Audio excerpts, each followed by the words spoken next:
guys, how's it going? Eli here, back with another video where today we're going to be having a conversation about the top 3 things to consider when investing for year end of 2022. Without further ado, let's just jump right into it. As always, it's weekly giveaway day, and I want to preface by saying this. Please listen to what I'm about to say. It is extremely important. We just recently had one of our listeners reach out to me saying that they had been scammed.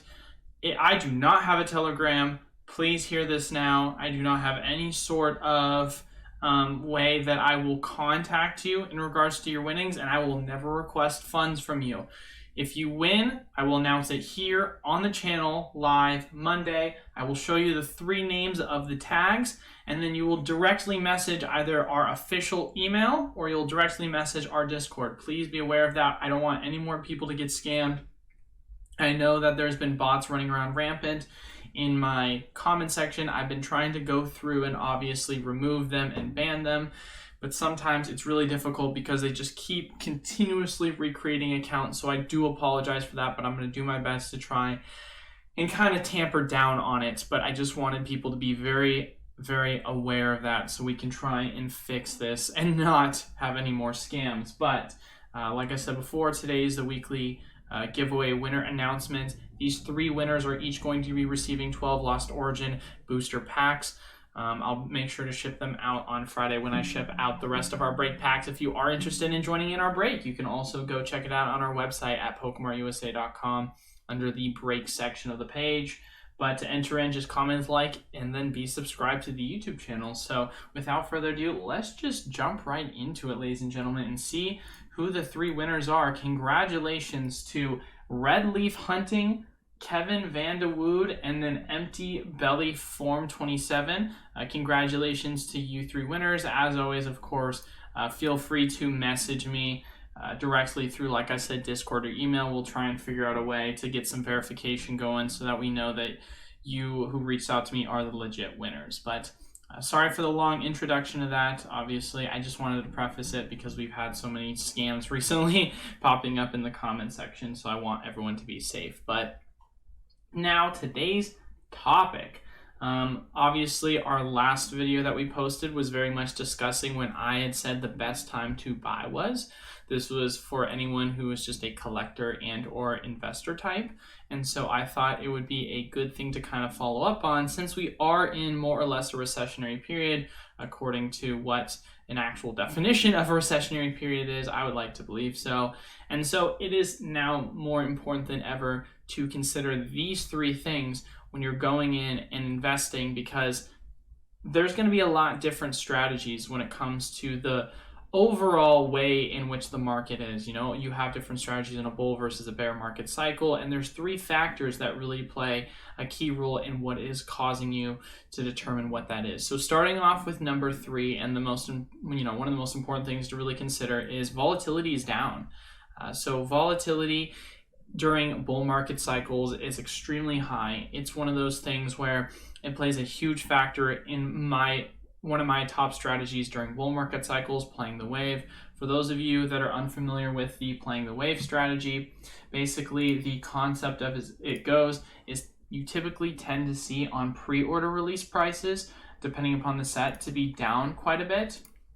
And so on average, you're able to get these booster boxes for much cheaper before they have officially been released. Same concept applies for reprints as well. You can play the wave for reprints because you're having the ability to come in and scoop up at a much cheaper price typically, and that's going to lead into our next point. But I'm going to try and pull up a chart here just so that you guys can kind of see what I'm referencing. Obviously, thanks to Polkadata for this information, we can see that we had at the lowest point about 2 weeks before, average price was 115. I know some sites were selling them for 105, 110. It's kind of around the site price that I was selling them for on pre-order for Evolving Skies. If you had got in at the absolute bottom low, or let's say you got in near the bottom low, obviously 115, 120, you could have absolutely made mad. This says 172. As we mentioned before, there's also a little bit of a difference in averages versus what we saw as the high.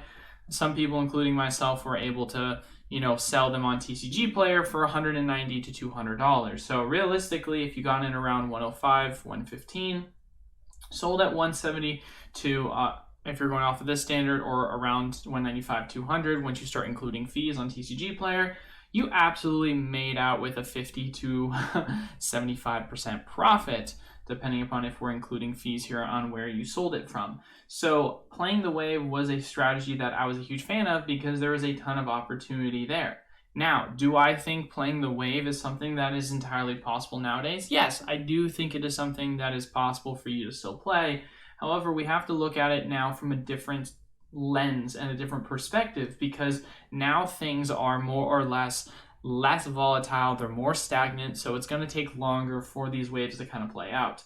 Obviously, if you take a look at when it had its last reprint, and I should say last reprint as in like the one that happened last year, you were able to pick up booster boxes at around $100. Then the price slowly climbed all the way up, of course, to around back at that $200 price point range, slightly below, and then it went stagnant down, and then slightly went up. And this was supposed to be after a reprint that we had, which of course did happen, but the overall volume of the reprint was much lower, and this is going to play into the next point that we'll get into in a second here. But as you can see, the times between the overall volatility from swing low to swing high, it was relatively speaking within the span of 2 months. Look at how much more time it took to be able to get that to that new high after the reprint.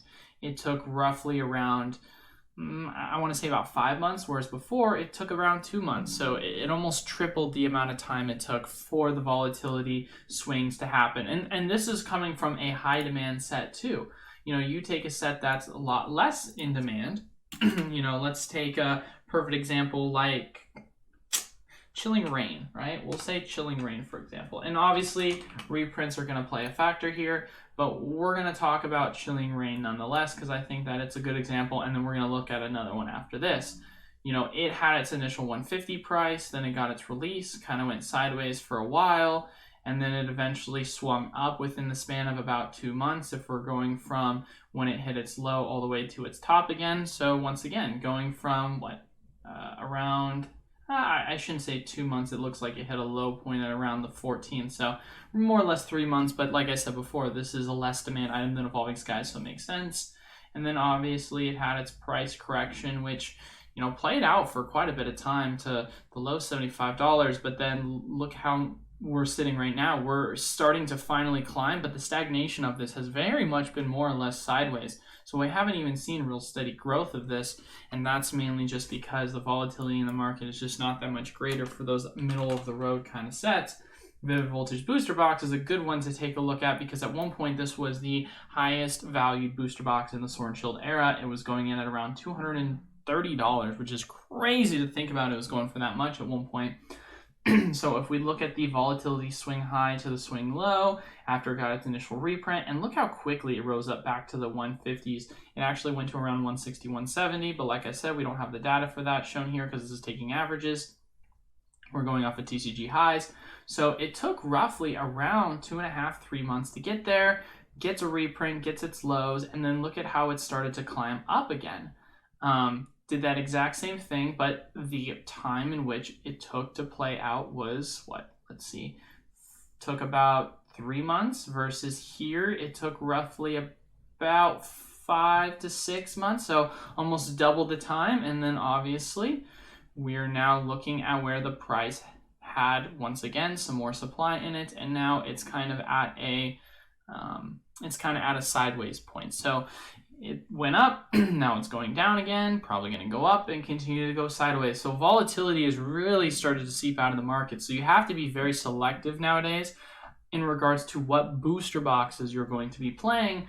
Because as I've mentioned many times before, from a percentage perspective, ETBs tend to do much better long term in regards to investing percentage wise. However, short term, there's so much more volatility in regards to booster boxes, and there's so much value to be made in short-term flipping and investing in booster boxes. And that's mainly just because if you had just taken away reprints from booster boxes altogether, then obviously you're going to yield a greater return compared to ETBs. But since ETBs tend to have less reprints compared to booster boxes, i.e. booster boxes tend to have roughly anywhere between 3 to 5 prints, whereas ETBs tend to have, 2, best case scenario, 3 prints. It's one of those things where you're going to have more supply because they are easier to reprint because you don't have to account for dice, deck dividers, sleeves, and so on.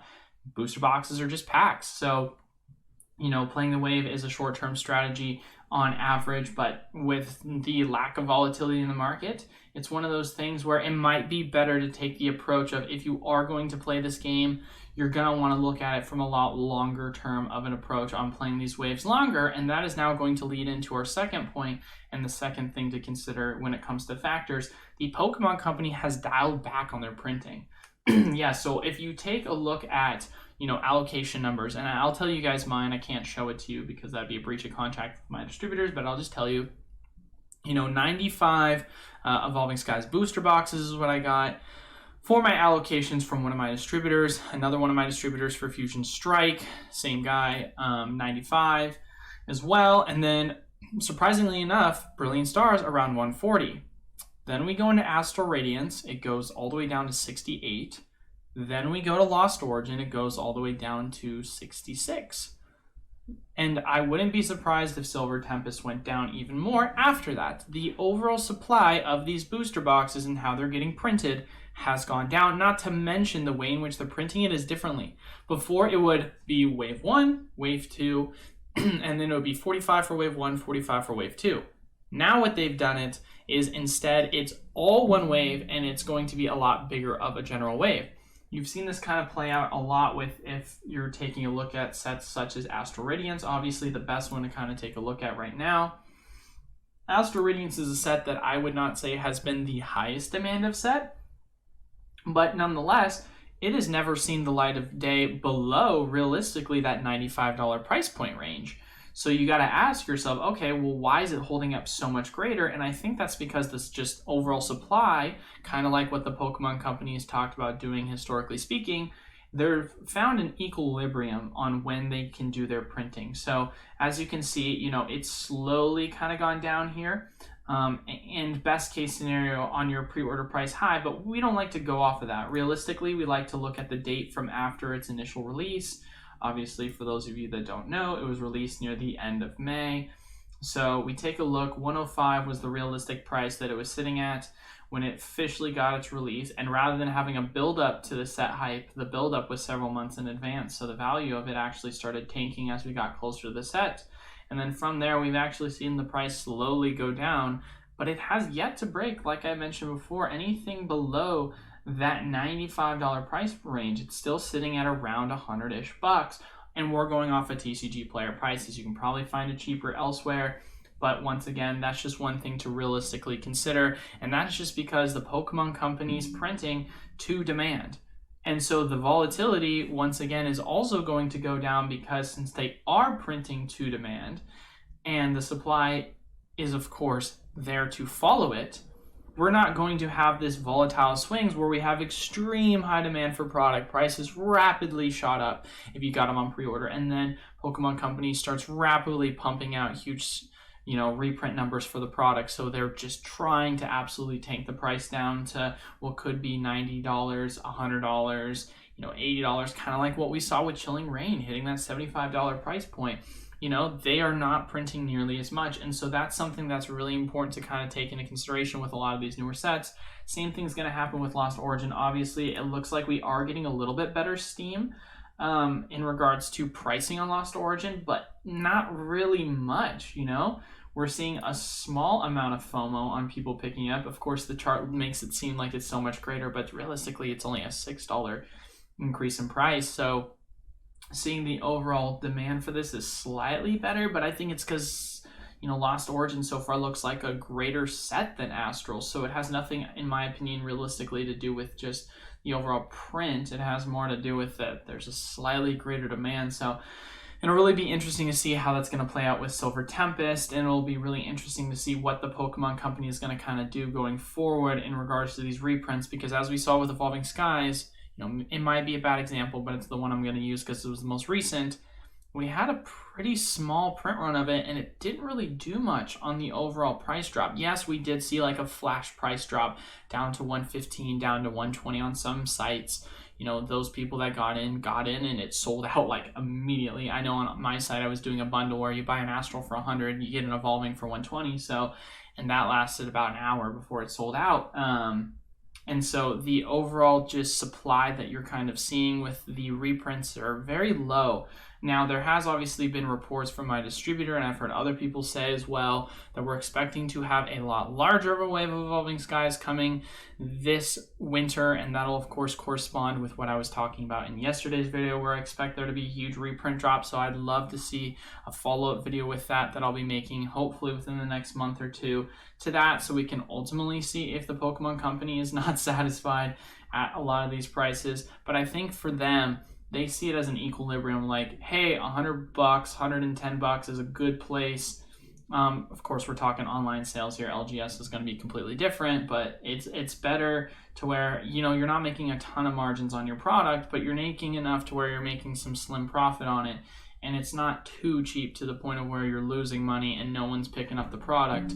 And people are still wanting and able to come in and buy them at these prices to the demand that they are priced at. Whether you agree with it or not, that just kind of seems what makes the most sense, in my personal opinion, are how things are going to play out for these overall prints. Now, the last, and of course, like I said before, this is not in any particular order in regards to how I'm going to be pricing these things, but the last thing to consider, of course, before investing in Pokemon: opportunities. Now, as I mentioned many times before in this video and other videos, obviously when you're talking from a volatility perspective, booster boxes are typically the route to go with that. And I know a lot of people historically have always loved to get in on booster boxes, and now, of course, more than ever, booster boxes are maybe not the best form of investment, because the value that you're going to be getting as it currently stands is just not there. The risk to reward ratio, in my opinion, it's there long term, but if you're looking from a short term perspective, being able to pick up these booster boxes at $100, it's not the same versus if you had gone in end of last year when you had all those large prints where you were able to pick them up at around that $75, $80 price point. Fusion Strike, Battle Styles, Chilling Reign were the three. The opportunity was just so great during that time. And so right now, it's more important than ever to be patient, not FOMO in, and wait for these opportunities to come. And specifically, not be so centric focused on just specific product. One of the things I talked about in my last video where I gave my top 5 product, literally everyone in the comment section was like, Ultra Premium Collection Charizard, Ultra Premium Collection Charizard. And, maybe that's because a good portion of my base is just, individuals that like to collect, and there's not as many investors anymore in this space because the money is not as much there. But who knows? There could be a huge aspect there of individuals that just really only care about finding a way to invest in the Charizard because the value on what you could potentially get if you were to get in at a good price. But being patient, I think, is extremely important. One of the things I'd obviously mentioned was the Pokemon Go ETBs. I think that, the MSRP price for something like this, hey, look, Nostalgianomics. That's kind of funny. Shout out to Nostalgianomics. It looks like he's selling them on here, but that's actually kind of funny. The ETB price, obviously, if you buy it as a case, is around $400. Wholesale prices were $35 at the most, depending upon which distributor you're getting at. So you're getting at really close to wholesale prices. If you don't want to pay for that, you can do $43, $44 here. You can probably find them also cheaper in other places. Opportunities still for Shining Fates Elite Trainer boxes are at a really good price point, in my opinion. I think they're $45 still. Here they might have pushed up to $50, but I wouldn't be surprised if you were able to go to other sites and really find value on the ETB still at that around $45 price point range.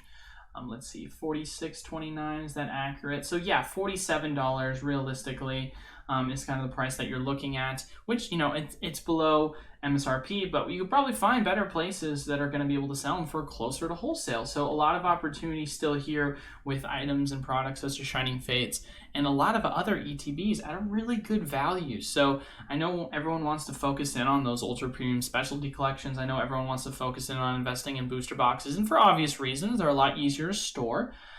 So it's completely understandable, but if you're going to go that route, I gotta say, be patient, wait for the reprints because, coming into the season, like I said, wrapping it up for the year of 2022, there are expectations that we're gonna see reprints. So patience and opportunity is gonna be something that's coming. And if we are gonna play the game of looking at things from more of a long-term perspective, ETBs are gonna typically, on average, be a better long-term perspective play anyway. And there's a lot of opportunity for a lot of ETB products for you to be able to invest in on. Obviously, these were just two I gave examples of because they were specialty ETBs, which means they did come with 10 packs. So who knows, of course, what that's going to entail, but there's other ETBs, Vivid Voltage, Darkness Ablaze, that are still at really good prices. And for a while, Darkness Ablaze was at $140 for the ETB. Vivid Voltage was over $100. And so with, Worlds and the change of the overall cycle for what is the standard format and the expectation of reprints coming, patience more than ever is going to be important. It was already more important back then during a bull market cycle because there was just not a ton of opportunities to go around. But now more than ever, you see a ton of opportunities available in spaces outside of just, booster boxes. You're seeing them a ton in ETBs. So really looking at ETBs, really looking at other products where you can find good value at buying things for at wholesale, slightly above wholesale, slightly below MSRP. I mean, before it was a pipe dream for a lot of people to be able to buy booster boxes below $100, let alone pay MSRP for anything, let alone below it. So you have those opportunities nowadays. And so just waiting, if you're trying to get in on those booster boxes for those sub $100 prices, or if you can get them, then awesome, go at them. Try and get your Lost Origin booster boxes at around $90-ish or below. And or if you want to, of course, not go the route of being patient and waiting for those opportunities to present themselves with booster boxes, there are tons of other opportunities for products like Arceus Figure Collection, ETBs, premium collections alike. So just, patience, opportunity, that's another thing to really consider when talking about investing in Pokemon 2020, especially wrapping up the year as a whole. So, of course, wrapping it up, three main things that we kind of discussed on things to consider. Now looking at it from a recessionary period, volatility is not there. Two, another thing realistically to consider is, of course, the Pokemon Company has started to print closer to demand, and since demand has gone down, the prints are there as much. This ties once again, i.e., into the lack of volatility. So we're looking at things from a lot more of a long-term perspective. And then three, because of that, there is a lot more opportunity in a lot of these other products, such as ETBs, which tend to have lesser of reprints. And so the supply to the demand equilibrium there is a lot greater of an opportunity as it currently stands. But, patience is going to be a key. Patience is going to be a virtue if you are someone that's more interested in investing in these booster boxes. And I think we're going to see that patience pay off within the next couple of months, as we do expect some reprints to come end of year. But as far as it goes, hopefully you guys found this video very informative. That is all I have for today. If you want to enter into our weekly giveaways, make sure you leave a like, comment down below, and subscribe to the YouTube channel. We post pre-recorded content Monday, Wednesday, Friday for you to do such things on. Each winner, of course, of the three are going to be receiving 12 Lost Origin booster packs. So multiple opportunities to enter and multiple opportunities to win. But thank you guys all so much for watching. Until then, I will see you all on Wednesday. Peace.